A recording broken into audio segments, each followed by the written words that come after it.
کہ رجب کے اس مہینے میں دل کو نرم کرنا بہت ضروری ہے۔ دلوں کی سختیاں آج گناہوں کی طرف مائل کرتی ہیں۔ ہمارا دل سخت ہے یا نرم ہے، اس کو پہچاننے کے کئی تھرمامیٹر دیے گئے ہیں ہمارے پاس۔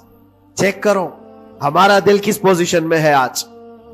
امام غزالی فرماتے ہیں 3 علامتیں ایسی ہیں جس سے پتہ چل جاتا ہے انسان کا دل سخت ہے یا نرم ہے، بیمار ہے یا صحت یاب ہے۔ یہ ڈاکٹر لوگ اسکیننگ سے یا سونوگرافی سے نہیں بتا سکتے کہ تمہارے دل کی یہ کیفیت، کیسے اس کو اہل بصیرت سمجھ سکتے؟ فرماتے ہیں کہ اگر مسجد میں زیادہ دیر تک بیٹھ نہیں پاتا تو سمجھ لو اس کا دل بیمار ہے، اس کا دل سخت ہو چکا ہے، اس کو مسجد میں بیٹھنے نہیں دیتا۔ یہی دل ٹیلی ویژن کے سامنے 3 گھنٹے بیٹھے، اس کو کچھ بھی اکتاہٹ نہیں آتی، موبائل پر گیم کھیلتا رہتا ہے، 4 گھنٹے گزر گئے کہ 5 گھنٹے گزر گئے اسے پتہ ہی نہیں۔ آج ایک سروے کے مطابق ہر انسان جو موبائل چلاتا ہے اس میں 18 گھنٹے وہ بیزی ہے دن کے۔ کئی جگہوں پر ایسے حالات آئے 18 گھنٹے دن میں ہوتے ہی ہے 24 گھنٹے، جس میں 6 گھنٹے اگر آرام کے نکالے تو باقی پورے 18 گھنٹے کیسے انسان بیزی رہ سکتا ہے؟ اس میں کھانا بھی ہے، پینا بھی ہے، حاجتیں بھی ہیں، لیکن سروے کے مطابق یہ بھی بات آئی ہے کہ 18 گھنٹے کنزیوم کرتے ہیں۔ میرے عزیزوں، اس میں کوئی اکتاہٹ اور اس میں کوئی ملال نہیں آتا، بیزارگی نہیں آتی۔ اور اللہ کے گھر میں یا فرض سے نماز سے ابھی سلام پھیرا کیا کہ بھاگنے کی تمنا ہوتی ہے۔ کئی جگہوں پر تو ایسا ہے۔ اسی لیے اللہ کے نبی صلی اللہ تعالی علیہ وسلم کی ایک حدیث میں سناتا ہوں، ارشاد فرماتے 2 چیزیں کسی منافق کے اندر جمع نہیں ہو سکتی، 2 چیزیں منافق آدمی کے اندر آ ہی نہیں سکتی۔ وہ کیا چیزیں؟ حضور پاک صلی اللہ تعالی علیہ وسلم فرماتے اچھے اخلاق منافق کے اندر نہیں آتے، اور اللہ کی اور اس کے رسول کی ہر بات پر یقین، یہ منافق کے اندر نہیں آ سکتے۔ اور منافق کی یہ علامتیں بتاتے بتاتے میرے نبی نے یہ فرمایا، دیکھنا کہ مسجد میں منافق سب سے اخیر میں آئے گا اور سب سے جلدی بھاگے گا، اس کا دل نہیں لگتا، دل سخت ہو چکا ہے۔ اور بازار میں سب سے پہلے جائے گا اور سب سے لاسٹ میں نکلے گا۔ بازار اس کے دل لگنے کی جگہ ہے، اس کے وہاں پر تفریح کی جگہ ہے۔ اور مومن کی علامت یہ فرمایا کہ مومن مسجد میں جلدی آتا ہے اور دیر سے جاتا ہے، اس کا دل لگا رہتا ہے۔ اور مومن بازار میں لوگوں کے شروعات میں نہیں، اپنی ضرورت کے مطابق گیا اور نکل آیا۔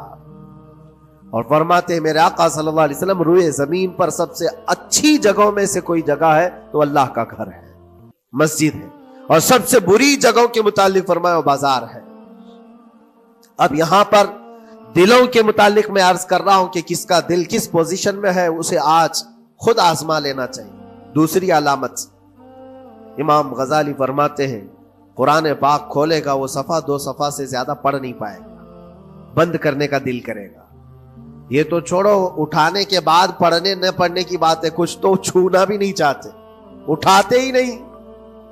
سال پورا ہو گیا تو قرآن پکڑتے نہیں، تو پھر دل کی کیفیت کیا ہو چکی ہوگی؟ دل کیسا مریض ہوگا؟ بعض لوگ ہم سے یہ کہتے بھی تھے کہ حضرت پڑھنا تو آتا نہیں، کیا کریں گے قرآن کا؟ کہا اٹھانا تو آتا ہے۔ میں نے ان سے پوچھا قرآن اٹھانا تو آتا ہے، جب قسم کھانے کی بات ہوتی ہے تو کیسے قرآن اٹھا لیتے ہو، سر پہ رکھ لیتے ہو؟ اسی طرح سے قرآن کو ہی اٹھا کر کے سینے سے لگا کر اللہ کی بارگاہ میں دعا کرو کہ مولا میرے دل کے دروازے کھول دے۔ اور قرآن کوئی سخت چیز نہیں ہے، اللہ وعدہ فرما رہا ہے ہم نے قرآن یاد کرنے کے لیے آسان بنایا ہے۔ کوئی یاد کرنے والا؟ وہ خود قرآن تمہارے دل میں اتر جائے گا۔ کوشش کرو۔ دل کی بیماری کی 2 علامتیں میں نے بتایا۔ اگر بیمار دل ہے تو زیادہ یہاں بیٹھ نہیں سکتا اور زیادہ دیر قرآن پڑھ نہیں پاتا۔ تیسری بات فرماتے ہیں کہ تیسری علامت یہ ہے کہ ہمارا دل اگر سخت ہو چکا ہے تو جیب میں پیسے ہوں گے لیکن کوئی مانگ رہا ہوگا اللہ کے نام پر، دینے کی طبیعت نہیں ہے، کہیں دینے کی طبیعت نہیں کرتی۔ اور یہ چیز ہاتھ اٹھانے کو تمہارا دل نہیں کرتا تو سمجھ جاؤ کہ دل بیمار ہے۔ اور دل کی بیماری لے کر کے اگر کوئی رجب میں سوچتا ہے کہ میں بیج بوؤں گا تو کیا فائدے کا؟ زمین سخت ہے، زمین سخت ہے، اور اس پر بارش بھی ہوگی تو کچھ فرق نہیں پڑتا، فصل نہیں آئے گی۔ دل کو نرم کرو۔ اور ایک علامت میں بتاؤں، اور ایک علامت کہ دل نرم ہے یا سخت ہے، اس کی ایک علامت یہ بھی ہے، اللہ کا جب ذکر کرے، جنت کا جب ذکر کرے، جہنم کے عذابات کا ذکر کرے، قبر کے معاملات کا ذکر کرے، حشر کے سوالات کا ذکر کرے، تو اس کی آنکھیں ڈبڈبا جائیں اور آنسو نکل آنے لگیں۔ قرآن کی آیتیں سن کر کے اس کا دل ہلنے لگے اور آنسو آ گئے، تو سمجھ جاؤ کہ اس کا دل نرم ہے، ابھی اس کا دل بیمار نہیں ہوا، ابھی اس کا دل بیمار نہیں ہوا۔ لیکن یہاں تو پوزیشن الگ ہے، سچویشن الگ ہے۔ ہم تو پتہ نہیں کن کن چیزوں میں رو لیتے ہیں، لیکن اللہ کا کلام سنتے ہوئے کسی کے کان پر جوں بھی نہیں رینگتی۔ لوگ تو گانوں پر تھرکنے والے اور نغموں پر اچھل کود کرنے والے وجد کی بات کرتے ہیں، لیکن اللہ کا کلام پڑھنے پر کوئی کسی کو وجد کیوں نہیں آتا؟ یہ ایمان کی علامت ہے۔ قرآن میں اللہ نے فرمایا وَإِذَا تُلِيَتْ عَلَيْهِمْ آيَاتُهُ زَادَتْهُمْ ایمانا، جب اللہ کی آیتیں ان پر تلاوت کی جاتی ہیں، مومنین پر، ان کا ایمان بڑھ جاتا ہے۔ کیا آپ امام کے پیچھے قرات سن کر کے اپنے دل میں ہلچل محسوس کرتے ہیں؟ سننے کی طبیعت کرتی ہے؟ بلکہ ادھر نماز پڑھ کر کے جانے کے بعد آدھے گھنٹے کے بعد پوچھے آج پہلی رکعت میں کیا پڑھا تھا، دوسری رکعت میں کیا پڑھا، آپ کو پتہ ہی نہیں رہتا، یاد ہی نہیں امام صاحب کیا پڑھ رہے تھے، میں تو دکان کا حساب کتاب کر رہا تھا، کیا خبر ہے کہ انہوں نے کیا پڑھا۔ تو قرآن کو توجہ سے پڑھے ہوتے تو تمہارے دل میں بھی وہ باتیں اثر کر رہی ہوتی۔ میرے عزیزوں، کتنے ایسے لوگ ہیں جو صرف اور صرف قرآن پاک کی تلاوت کی وجہ سے دلوں کو نرم کر دیا گیا ہے۔ میں اسی بات پر آج فوکس کر کے ختم کر دوں گا۔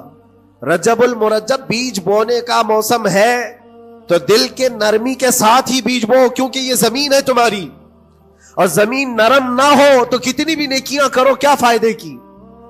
دل سخت ہے، گناہوں سے لبریز ہے، اور دل کو نرم کرنے کا علاج دو چیزیں بتائی گئی، کریں گے انشاءاللہ۔ دو چیزیں بڑی آسان ہیں۔ اگر دل کو نرم کرنا ہے تو دو چیزیں فرمائی گئی، کثرت سے قرآن پاک کی تلاوت کرو یا کثرت سے میرے نبی پر درود پاک پڑھا کرو۔ دو چیزیں کر کے دیکھو، تمہارا دل نرم ہو جائے۔